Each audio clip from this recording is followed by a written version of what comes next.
Selamat siang pemirsa, Presisi Siang kembali hadir edisi Rabu 3 Juli 2024. Selama 1 jam ke depan kami juga telah menyiapkan sejumlah informasi terkini lainnya. Bersama saya Ibda Ines, kita lihat dulu 3 berita utama siang ini.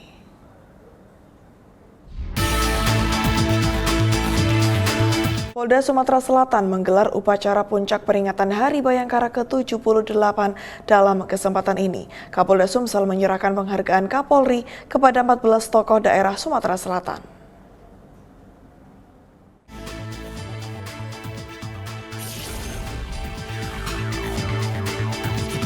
Sebagai rangkaian dalam Hari Bayangkara ke-78, Polresta Bandar Lampung menggelar perlombaan lari bertajuk Bayangkara Run 2024 yang dipusatkan di Tugu Adipura, Kota Bandar Lampung.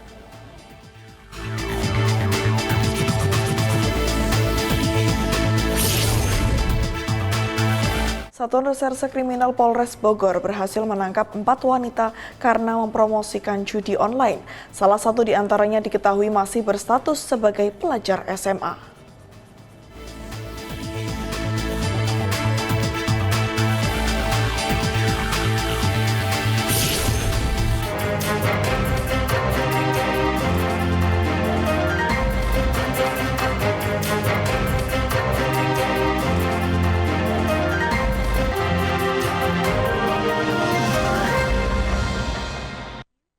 Polda Jabar dibantu oleh Kalapas LP Cipinang mengungkap kasus dugaan tindak pidana asusila yang dilakukan oleh seorang narapidana berinisial SDR.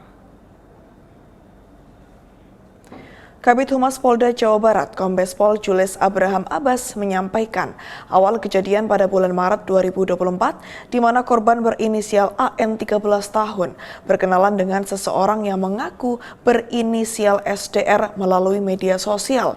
Kemudian percakapan beralih ke WhatsApp sekitar bulan Juni 2024. Awalnya korban tidak menceritakan kepada pelapor selaku ayahnya, namun pada hari Sabtu 8 Juni 2024, pelapor dan istrinya menerima pesan WhatsApp dengan nomor yang tidak dikenal mengirimkan foto dan video korban yang merupakan anaknya tanpa busana. Dari kejadian tersebut, petugas berhasil mengumpulkan sejumlah barang bukti, di antaranya 1 bundel screenshot chat WhatsApp, 1 buah flash disk, 2 buah ponsel, 2 buah SIM card, 1 buah kartu, dan buku rekening. Akibat perbuatannya pelaku dijerat pasal 45 ayat 1, Jangto pasal 27 ayat 1 tentang informasi transaksi elektronik dengan pidana penjara paling lama 6 tahun atau denda paling banyak 1 miliar rupiah. 2024 komunikasi atau percakapan dan tentunya perkara ini juga terungkap atas kerjasama dengan pihak Kemenkumham. Dalam hal ini Kalapas Cipinang dan jajarannya. Nah, tentunya Polda Jawa Barat mengucapkan apresiasi dan terima kasih atas kerjasama yang dilakukan dengan Kalapas Cipinang dan jajarannya. Untuk tersangka, dari hasil penyelidikan dan penyidikan diketahui berinisial MA, tidak bekerja, alamatnya di LP Cipinang. Direktorat Narkoba Polda Sulawesi Tenggara kembali memusnahkan barang bukti narkotika jenis sabu dan ganja. Barang bukti ini merupakan hasil pengungkapan periode April hingga Juni 2024. Assalamualaikum warahmatullahi wabarakatuh. Wakapolda Sultra Brigjen Pol Amur Chandra Juli Buana mengungkapkan barang bukti ini berasal dari capaian dan kinerja pengungkapan 4 kasus dan mengamankan 4 orang tersangka dari personel Ditres Narkoba dan Satres Narkoba Polresta Kendari. Barang bukti sabu yang akan dimusnahkan yakni 4,3 kg dan ganja sebanyak 2,8 kg. Pemusnahan dilaksanakan di depan kantor Ditres Narkoba dengan menggunakan mesin insenator.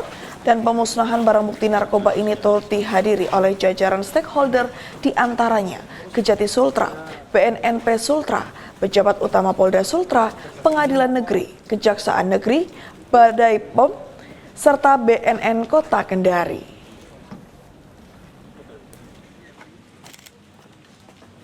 Tangannya nggak usah lagi.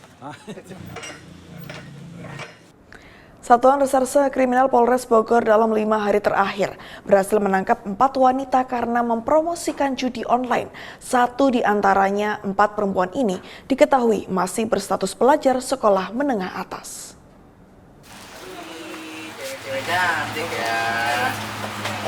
Wakapolres Bogor Kompol Adimas Riono Putra mengatakan para pelaku mendapat keuntungan yang bervariatif mulai dari Rp600.000 hingga Rp900.000 per bulan.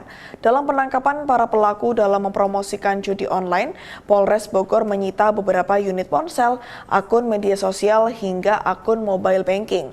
Barang-barang yang disita ini dijadikan barang bukti dalam pemberantasan judi online. Akibat perbuatannya membuka bisnis haram ini, para pelaku harus berurusan dengan hukum dan dijerat pasal tentang informasi dan transaksi elektronik dengan ancaman pidana penjara paling lama 10 tahun. Kompol Adimas menambahkan pihaknya bersama jajaran bersungguh-sungguh untuk memberantas segala praktik perjudian termasuk yang dijalankan secara daring.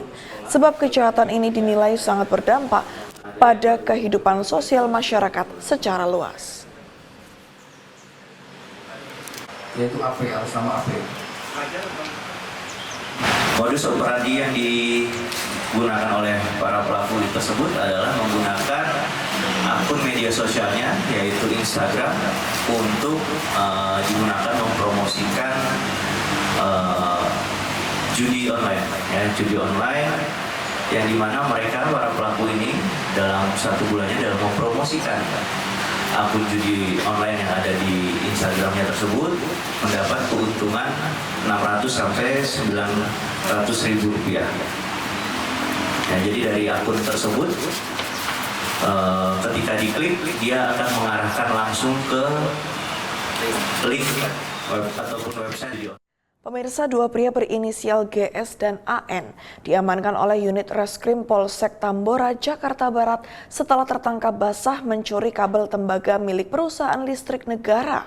Penangkapan ini dilakukan di pinggir sungai Jalan Pangeran Tubagus Angke, Tambora, Jakarta Barat.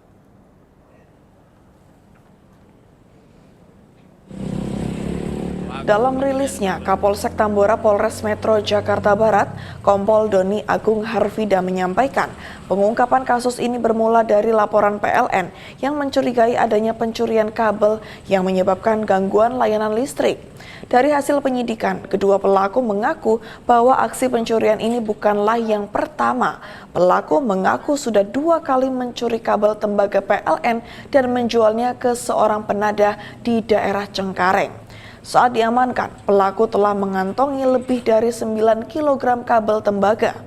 Polisi juga menyita barang bukti lainnya dari tangan pelaku, yaitu gergaji besi, linggis, 2 buah tang, dan 1 cutter yang digunakan untuk memotong kabel. Kedua pelaku dijerat dengan pasal 363 KUHP tentang pencurian dengan ancaman hukuman maksimal 7 tahun penjara.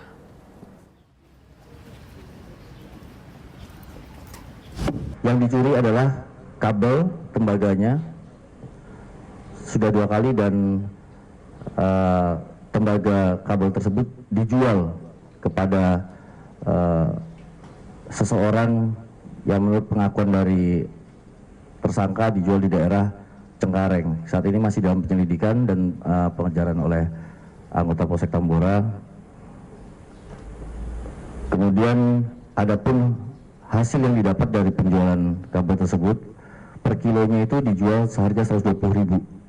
Nah, kabelnya sendiri, tembaga sendiri yang mereka berhasil curi itu kurang lebih ada 9 kilo. Jadi nilai nominalnya yang mereka jual senilai Rp1.080.000. Tim gabungan Polres Kulon Progo menangkap kurir penyelundupan benih lobster yang digagalkan petugas Bandara YIA. Tersangka ditangkap di Denpasar, Bali setelah diburu lebih dari sebulan.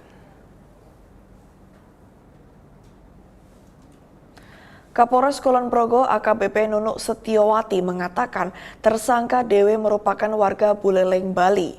Penangkapan dilakukan setelah petugas Bandara YIA pada 14 Mei berhasil menggagalkan upaya penyelundupan 80.000 benih lobster senilai 1,6 miliar rupiah.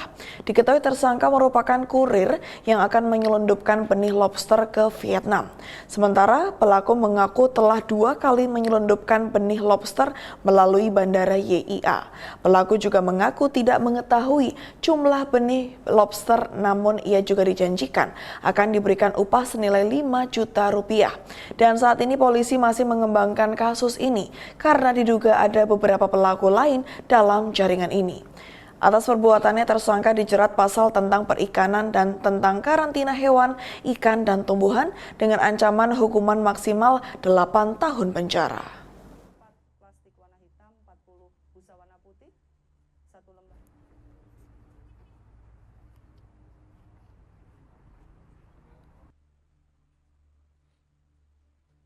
Terkait pengungkapan penyi 2024 di Bandara YIA.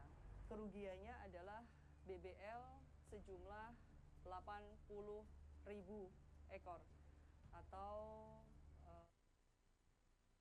Informasi berikutnya, anggota Satreskrim Polres Bangkalan berhasil mengamankan seorang pelaku tindak pidana pembunuhan dan atau penganiayaan yang mengakibatkan meninggal dunia. Namanya siapa ini? Peristiwa ya. itu terjadi di Dusun Tambak Agung, Desa Tanah Merah Laok. Kedua belah pihak ini yang terlibat masih memiliki ikatan darah. Pelaku berinisial H, 60 tahun, merupakan kakak kandung dari korban berinisial AM, 41 tahun. Keduanya merupakan paman dan keponakan. Beserta barang buktinya 1 sarung pengaman senjata keris, 1 potong baju korban, 1 potong kain sarung milik korban, 1 potong baju milik pelaku, 1 potong kain sarung pelaku, dan selanjutnya pelaku beserta barang buktinya dibawa ke Satreskrim Polres Bangkalan untuk dilakukan pemeriksaan lebih lanjut. Akibat perbuatannya, pelaku dijerat pasal 338 KUHP, subsider pasal 351 ayat 3 KUHP tentang pembunuhan dengan ancaman hukuman maksimal 15 tahun penjara. Ya, ini kejadiannya pada hari Minggu ya, tanggal 30 Juni 2024 kurang lebih jam 08 pagi. Ini kejadian di Tanah Merah Laok. Ini sebenarnya pelaku ributnya sama bapak tiri dari korban awalnya nih pada hari Minggu itu pada saat pelaku ini ke rumah adiknya yang pada saat itu selesai melaksanakan pesta pernikahan dan merupakan ibu daripada korban. Nah, pada saat di TKP itulah ribut sebenarnya sama bapak tirinya korban dan sempat dipisahkan oleh warga yang ada di situ. Setelah dipisahkan kembali ke rumah, tapi karena mungkin korban ini mendengar bapak tirinya sempat ribut sama pelaku, maka korban ini mendatangi rumahnya pelaku. Nah, di sana sempat ketika nyampe informasinya pelaku ini dipukulin oleh korban dan sempat ditahan oleh keluarga di sana. Tiba-tiba ini karena posisi tadi sudah memegang senjata tajam. Kapolda Sumsel menyerahkan penghargaan Kapolri kepada 14 tokoh daerah Sumatera Selatan. Informasi selengkapnya setelah jeda berikut ini.